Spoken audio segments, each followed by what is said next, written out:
အားလုံးပဲမင်္ဂလာပါတစ်ခါတလေမှာကျွန်တော်တို့က PNG ဆိုပြီးတော့ down လိုက်ပြင်မဲ့ဒီလို PNG အတုတွေနဲ့တွေ့တဲ့အခါမှာ background ကိုဘယ်လိုပြန်ဖြတ်မလဲဆိုတော့ကိုပြောပြပေးမှာဖြစ်ပါတယ်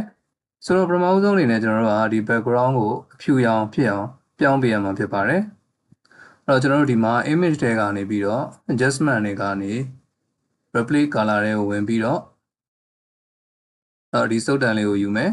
ယူပြီးတော့လို့ရှိရင်ကျွန်တော်တို့ခဲရောင်လေးပေါ်မှာ click ချမယ်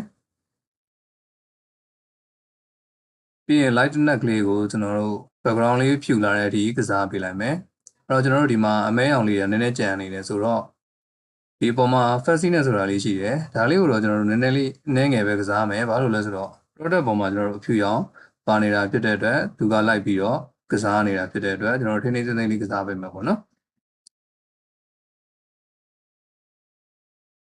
โอเคဒါဆိုရင်ရပြီ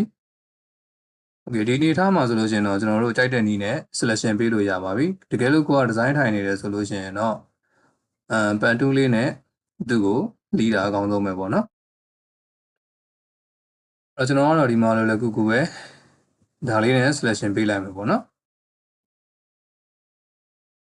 ပြီးရင်သူ့ကိုကျွန်တော်တို့ control J လေးနဲ့ပွားပြီးတော့ထုတ်လိုက်မယ်ပြီးရင်အဲဒီမှာဒါဆိုလို့ရှိရင်တော့ဒီလိုလေးရသွားပြီပေါ့နော်PNG file လေးပြန်ရသွားပြီအဲ့တော့ကျွန်တော်တို့ control A control C နဲ့ copy ကူးပြီးတော့ဒီဘက်ကိုလာပြီးတော့ကျွန်တော်တို့ design ထိုင်မဲ့ဘက်ကိုလာပြီးတော့ချလိုက်မယ်ပေါ့နော်ဒါဆိုရင်တော့ရသွားပါပြီအားလုံးပဲဆင်ပြေကြပါစေ